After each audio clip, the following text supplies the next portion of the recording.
So let's just move on further towards the question number 3, which says state true or false and justify your answer.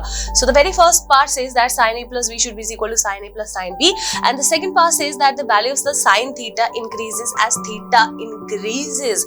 So let us suppose if I'm just using my table, so let us suppose this is my table, and I will definitely give the answer for both of these parts using this table. So let us suppose if I am talking about the very first part, it says sin of A plus B is equal to sin of A plus of sin of B. So let us suppose if I'm just taking any two particular angles of my choice, you can also take any particular two angles of your choice. Let us suppose if I'm taking 30 degree and 60 degree. So let if I am taking A as 30 degree and B as 60 degree, so I am just about to prove that LHS is equal to RHS or not. If LHS is equal to RHS, it means the statement is true, and if not, then statement is not true. So let's just talk about sin A plus B. So sin of A plus B would be nothing but a sin of 30 degree plus of 60 degree, which would be nothing but a sin of 90 degree, and we can see the value of sin 90 degree.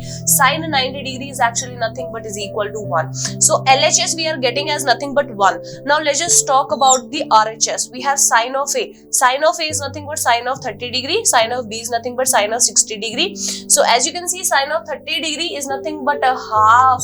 Sin of 60 degree is nothing but a root 3 by 2. So this is nothing but a half plus root 3 by 2. Means at the end we are getting the value as root 3 plus 1 by 2. So you can see all by yourself that LHS is definitely not coming out to be equal to the RHS. So hence it definitely implies that if LHS is not equal to the RHS, the statement is false. The statement is false that sin of A plus B is actually not equal to sin of A plus of sin of B for any two particular angles A and B. So the very first part is actually false. So let us suppose if I'll write it over here. So you can take any particular angle of your choice. I have taken 30 and 60. You can take 0 and 30. You can take 0 and 60, 0 and 45, whatever you want. So I have taken 30 and 60. Now let's just talk about the second part. It says the value of sin theta increases as theta increases. So this is actually a very special note. You can see from this table by yourself that when theta is increasing, let's just start with 0. We can see this is 0, this is 30, 45, 60, 90. Theta is increasing.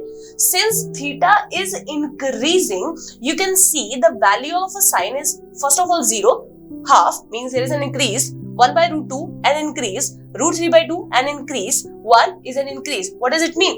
It means that whenever the theta value is increasing, sine is also increasing. The value of the sine is also increasing. Hence, this statement is definitely true. This statement is definitely true. So this is actually a very special note as well. You can see this as a note. You can see this as a note that when theta is increasing, sine theta also increases. It also increases. While if I'll talk about the cos theta, when theta is increasing, sine theta also increases, while cos theta decreases. As you can see this thing all by yourself.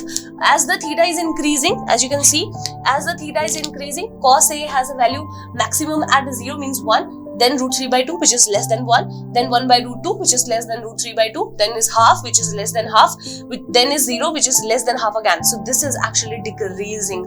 So it means that whenever theta is increasing, cos of theta is decreasing. So hence this is a very special note related with this one. Hence the answer for the very first part over here is false, and the answer for the second part over here is nothing but true.